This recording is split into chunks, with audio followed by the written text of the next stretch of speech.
वालेकुम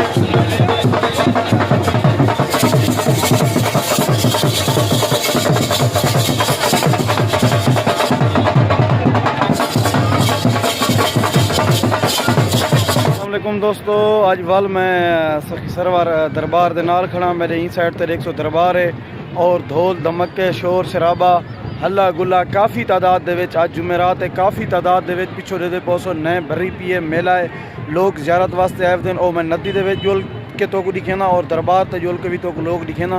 तो वल तुसा देख के दसेसो कि मेला लगा पे या कहना तुसा मेरे नाल रहना कि तोक मैं दोस्तों दसाए काफ़ी तादाद दे विच रश है। तो मैं हुण आप भी वेना पिया ज़ियारत ते नाल दरबार दे गया खना तलवी गली है तो कोई योल के भी ज़ियारत करवेना और ना लोग भी दिखे ना दे पासों काफ़ी तादाद दे पिछू रश है। लोग ना आमदोरफ का सिलसिला जारी है तो वो अंदर कहने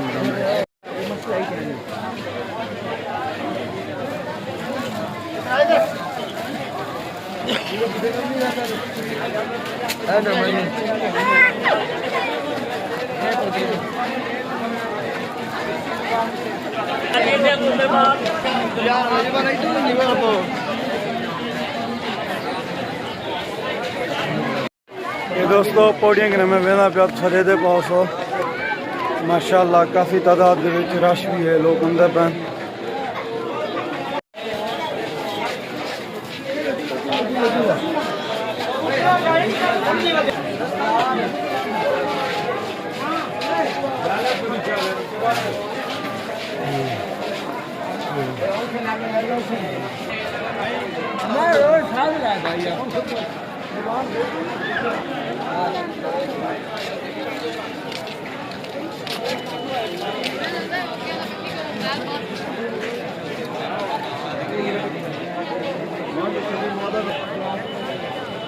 हाँ जी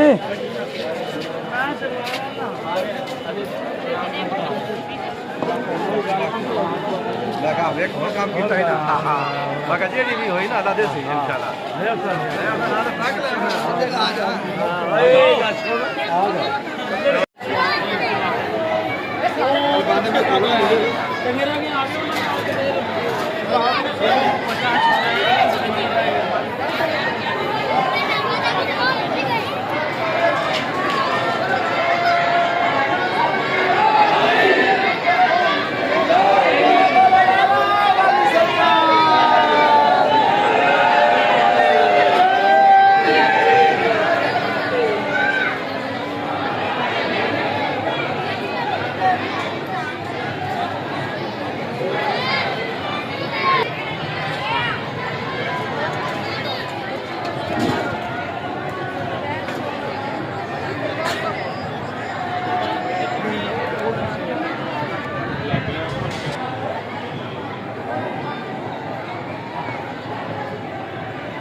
जी दोस्तों काफ़ी तादाद दे विच रश है। ज़ायरीन अंदर पैन लोग लेने दे वाइज वेंदे पैन दरबार दी अंदरों हाज़री देवन।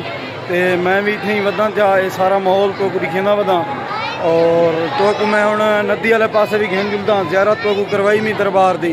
नदी वाले पासे भी काफ़ी तादाद दे विच रश है तो वो भी तो दिखेंदे सी लोग।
तो